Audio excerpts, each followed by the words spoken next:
Hi everyone, my name is Jess and today I'm going to be going through my April TBR with you, which also just happens to be my TBR for this year's Magical Readathon. If you don't know what the Magical Readathon is, it was a readathon started by BookRoast, G over at BookRoast, a few years ago I think. That is basically based off of the wizarding qualifications that students in Harry Potter get. So this is my first year doing it, so I don't know that much about it other than what I've gathered for this month's challenge. So from what I can gather, in the month of April every year everyone does their O.W.Ls, which is the qualifications you get in your 5th year at Hogwarts, and you basically choose the career that you think you'd like to go into in the magical world, and you create a TBR out of prompts based off of the qualifications you would need to get that job. You know, I'm probably not explaining it very well. I'll link below everything that G created. Honestly, she worked so hard for all of this. Everything she created is amazing and I think it's really, really impressive. It's such a fun idea and I can't wait to carry on participating in every year in the future. My entire April TBR is going to be based off of the O.W.Ls because I chose a challenging one, considering I've read probably a maximum of 2 to 3 books on average at a push every month for the past year or so. This is going to be a challenge for me, but since we're in lockdown I figured I might have some more time to read. The profession that I've chosen to work towards this year is Hogwarts professor, which actually was kind of the most had the most leeway with what you could study, but also had a lot of requirements. You have to get 7 O.W.Ls and one of them has to be the subject that you would want to teach. Another one has to be defense against the dark arts, but the other 5 can be whatever you want. So I've chosen my favourites and I'm going to go through them with you right now. The subject that I would love to have taught would be history of magic. I think it would be absolutely fascinating and just really interesting. You could make it really interesting, and I think I wouldn't be so great at practical magic if I was a wizard. So I would go for history of magic. I can hopefully make it a bit more interesting than it has been in the past. For history of magic, the prompt this year was about witch hunts, so you had to read a book featuring witches or wizards. Luckily I'd already started one in the month of April that kind of goes with this, because I restarted the Harry Potter series a couple of months ago and I'm currently on The Prisoner of Azkaban. I'm about halfway through, but I did start it in April, so it does count, and obviously this features witches and wizards. Not much more I can say about that. The only required class you had to take for your O.W.Ls to be Hogwarts professor was Defense Against the Dark Arts, so that was based on Grindylows. So the prompt was a book set on the sea or by the sea, on the coast. And for that I chose The Pisces by Melissa Broder. This I got for Christmas. It's, honestly I don't know much about it at all, but Pisces fish, it's about this woman that sees a guy on the beach, I think. I think it's going to be a little bit more saucy than I expected, because I pretty much only got it because of the name, because of astrology and the cover.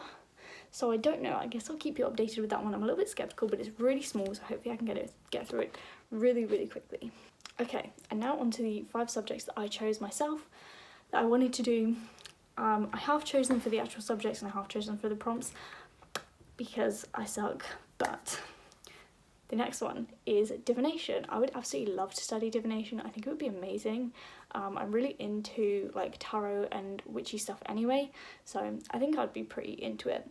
So the prompt for divination was based on the third eye, so you had to use a random number generator to number your TBR and then pick a book from there. So the book that got chosen by the random number generator was The Watchers by Neil Spring. Honestly, again, I don't know much about this one. It was written by the guy that wrote Ghost Hunters, I believe. Yes, and I read Ghost Hunters years and years ago, but I really, really enjoyed it, so hopefully I'll like this. Okay, next I chose potions, and to be honest, the only reason I chose this was because the prompt was going light on me so that I could choose something slightly easier to get through if I struggle. And the prompt for this is about shrinking potions, and it is a book with under 150 pages. So for that, the only thing I have under 150 pages is literally comic books. So I decided to pick up a comic book that I haven't fully read yet. I was given this ages ago, and it's Wonder Woman Volume 1 in the New 52. I don't know anything about it other than it's Wonder Woman, so I shall be reading this for potions. What I'm learning is that I just know nothing about my TBR. Okay, the next one is Transfiguration. I'd love to learn about Transfiguration, and the prompt is based on animal transfiguration, and it is a book that includes shapeshifting. Now, I was very lucky with this one. And the book that's on my TBR that I've chosen for this prompt is Shiver by Maggie Sivata. If you know me, you know that Maggie is literally my favourite author of all time. The Raven Cycle is my favourite series of all time. Everything about her I love, and this is like a really early, one of her really early series. I think this is kind of what pushed her into public eye, I guess. I don't really know. But I don't really know much about it. I think it's about werewolves, so I'm going to take that as the shapeshifters, but I've been meaning to get around to it for ages, and I know I'll like it because it's Maggie's. Next, I chose Ancient Runes, and for this, the prompt was based around heart runes, so it had to be a book with heart in the title or on the cover. And for that, I chose something that I think a lot of people have also done, which is Heartstopper by Alice Oseman. I have already read this, so it will be a reread.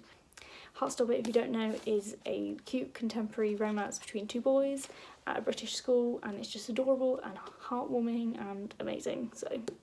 And lastly, I chose Charms. I think I would really enjoy Charms as a subject anyway, but the prompt for this is based on the spell Lumos, which is about light, so the prompt is a book that has a white cover. Now, I do have two options for this. It depends how well I'm doing. I could do both, I suppose. There's nothing stopping me. But one of them is the Bible, which is a collection of essays, personal essays about bisexuality. I bought this at Gaze the Word, the bookshop in London. The other book that I may be using for the Charms prompt is I'll Get There, It Better Be Worth the Trip by John Donovan? God, I can't remember the name. I'll put the picture up here. It was actually an old YA book. It's actually known as the first YA book with homosexuality in it, particularly with the main character, and I've written about it in my dissertation so far, and I just really think it would be really valuable for me to listen to it and read it and find out more about the history of gay YA, and just really put my money where my mouth is and read the books I've been talking about for months. So there you have it. That is my April TBR, which is also part of my O.W.Ls TBR. For the Magical Readathon, like I said, I've never taken part in a readathon before, let alone a organised one like this, and I've been really impressed with all the preparation that goes into it by G and by everyone else. I think it's a really, really interesting thing to be a part of, and what better time to do it than now. Thank you so much for watching. If you got this far, if you're taking part in the Magical Readathon, let me know down below, and also let me know what prompts and books you're reading. Maybe we can buddy read some of them. I don't know. Hope you're all doing well and are being safe, and I hope you have a great day. Bye.